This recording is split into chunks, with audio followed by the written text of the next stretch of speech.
The 5 surgeon-approved exercises. Part 1. The hook and the great walking misconception. Good morning. My name is Dr. Elias, and for the last 25 years, I've been an orthopedic surgeon. My specialty is putting people back together. I am the one who gets paged when someone over 60 has a fall. I repair the fractured hips, the shattered wrists, and the compressed vertebrae. And I can tell you, after decades of seeing the results of aging, I am far more interested in preventing the cause. Many of my patients lying in the hospital bed tell me the same thing. They say, "Doctor, I don't understand how this happened. I was active. I walked every single day. I walked 2, even 3 miles.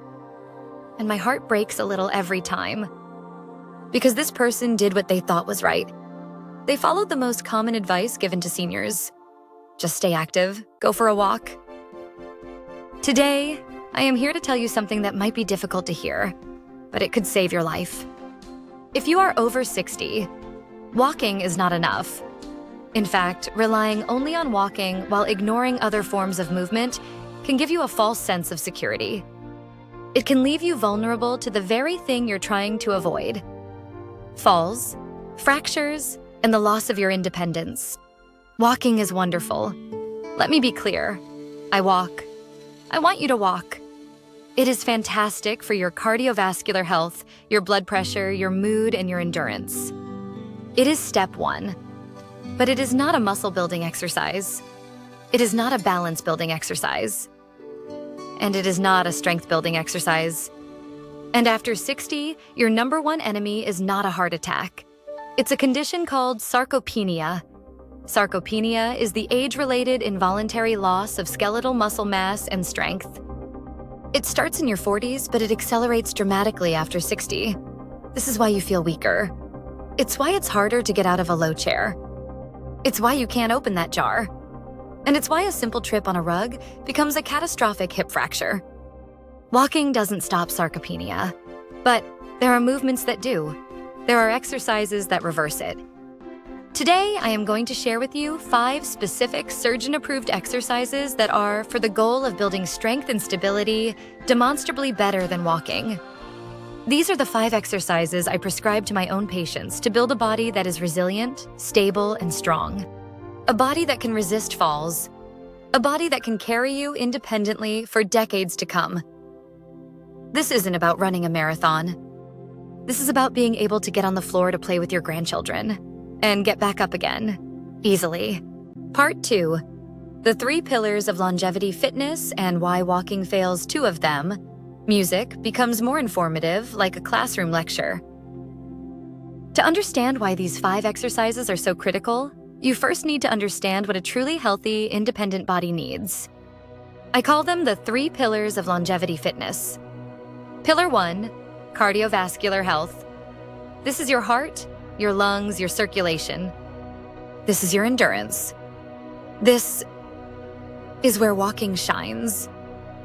It is fantastic for this pillar. 10 out of 10. Pillar 2, muscular strength. This is the force-generating capacity of your muscles. This is your raw power. It's what you use to lift a bag of groceries, push open a heavy door, or get up from the ground. This requires hypertrophy, the actual growth of new muscle fiber. Walking does almost nothing for this pillar. Why? Because it's not challenging enough. Your body is incredibly efficient. It adapts to walking very quickly. It says, "Oh, this again. I don't need to build any new muscle for this." Building muscle requires progressive overload. It requires tension. Pillar 3, stability and balance. This is your body's ability to know where it is in space. We call this proprioception. It's your neurological GPS. It's the split-second, unconscious muscle contractions in your ankles, hips, and core that catch you when you start to trip. Walking, unfortunately, is not a good balance trainer.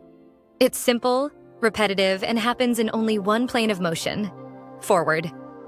It doesn't challenge your stabilizers, so you can be an excellent walker and still have weak muscles and poor balance. You can have a strong heart, but a fragile frame. The 5 exercises I'm about to show you are designed to specifically target pillars 2 and 3. They are what I call functional movements. They don't just make you gym strong, they make you life strong. Let's begin. Part 3. The 5 surgeon-approved exercises. Music becomes calm, instructional, and encouraging. Exercise number 1. The surgeons sit to stand. The box squat. Why it's better than walking. Walking is a horizontal movement. Your life is vertical. The single most important movement for maintaining your independence is the ability to get up and down from a seated position. This is the squat. Surgeon's notes. When I see patients with severe knee pain, it's almost always because their glutes and quadriceps, the big muscles in your butt and thighs, are too weak. Their small, fragile knee joint is taking all the strain. The sit-to-stand exercise takes the strain off your knees and puts it onto these big, powerful muscles, building them back up. How to do it? Find a sturdy dining room chair or a solid box. It should not have wheels. Stand in front of it with your feet shoulder-width apart, toes pointing slightly outward. Begin the movement by pushing your hips back, as if you're trying to tap the wall behind you with your bottom. Keep your chest up, looking straight ahead. Lower yourself slowly and with control until your bottom gently taps the chair. Do not just plop down. This control is crucial. The instant you touch the chair without sitting and resting, drive your power through your heels, not your toes, and stand back up, squeezing your glutes at the top. That is 1 rep. Your goal is 3 sets of 10 repetitions. Modification: too hard? Start with a higher chair or even the arm of your sofa. It's perfectly fine to use your hands on the armrests to help you push up. Too easy? Use a slightly lower chair. Or hold a small weight, like a milk jug, against your chest. Exercise. Number 2, the suitcase. Carry, the farmer's walk. Why it's better than walking. This exercise builds 3 things. Walking doesn't. Grip strength, core stability, and shoulder integrity. Surgeon's notes. Grip strength is one of the single greatest predictors of all-cause mortality. A strong grip means a strong body. Furthermore, this exercise forces your core, your deep abdominal and back muscles, to fire like crazy to keep you from tipping over. This is real core training, not endless crunches, which can be bad for your spine. How to do it? Find a single, moderately heavy object. A dumbbell, a kettlebell, a full milk jug, or a small suitcase with some books in it. Stand up tall, pulling your shoulder blades back and down. No slouching. Pick up the weight in one hand. Your body will want to lean away from the weight. Your job is to fight that. Squeeze your core and stand perfectly straight, as if you're carrying nothing. Now, simply walk. Walk 20, 30 feet in a straight line, slowly and with perfect posture. Put the weight down safely, bend your knees, switch hands, and walk back. That is 1 set. Do 3 at 4 sets. Modification. Too hard? Use a lighter weight. A 2-liter bottle of water is a great start. Too easy? Use a heavier weight or try to walk for a longer distance. Exercise number 3, the fall-proofing push-up, the wall push-up. Why it's better than walking. This builds upper body strength. What stops you when you trip? Your hands. The ability to push yourself away from the ground is what turns a disastrous fall into a minor stumble. Surgeon's notes. I call these fall-proofing muscles: your chest, pectorals, your shoulders, deltoids, and the backs of your arms, triceps. These are your bracing muscles. Walking does 0 for them. This exercise builds them safely without any risk to your shoulders or back. How to do it? Stand facing a clear, solid wall about 2 feet away. Place your palms on the wall slightly wider than your shoulder width at shoulder height. Keep your body in a perfect straight line, from your head to your heels. No bending at the hips. Squeeze your core and your glutes. Slowly bend your elbows and lower your chest towards the wall. Keep your elbows tucked in at about a 45-degree angle, not flared out to the sides. Go as far as you can with control, aiming for your nose to be a few inches from the wall. Powerfully push the wall away from you, driving through your palms until your arms are straight again. That is 1 rep. Aim for 3 sets of 12 to 15 repetitions. Modification: too easy.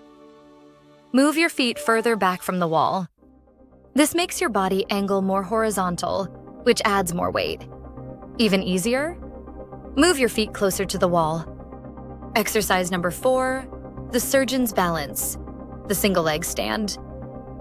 Why it's better than walking? This is direct balance training. It forces the tiny stabilizing muscles in your feet, ankles, and hips to wake up and do their job. This is pure focus training for Pillar 3. Surgeon's notes. As we age, our proprioception, that GPS, gets weaker. We have to retrain it. A regular walker can often have terrible single leg balance. This exercise is the antidote. It's simple, but it is not easy. How to do it: stand next to a kitchen counter or a sturdy chair with your hand hovering just above it for safety. Shift your weight onto one foot. Slowly lift your other foot off the ground. You can bend the knee or keep the leg straight, it doesn't matter. Now, focus. Stare at a single, unmoving spot on the wall in front of you. Try to hold this for 30 seconds without touching the counter. You will feel your ankle shaking. That is good. That is your nervous system relearning how to balance. Switch legs and repeat. Aim for 3 sets of 30 seconds on each leg. Modification: too hard? Keep your hand on the counter for support. Or try a tandem stance, standing with one foot directly in front of the other, heel to toe, like on a tightrope. Too easy? Try closing your eyes. You will be amazed at how much harder it is. Please only do this with a hand hovering over your support. Exercise number 5, the back protector, the glute bridge.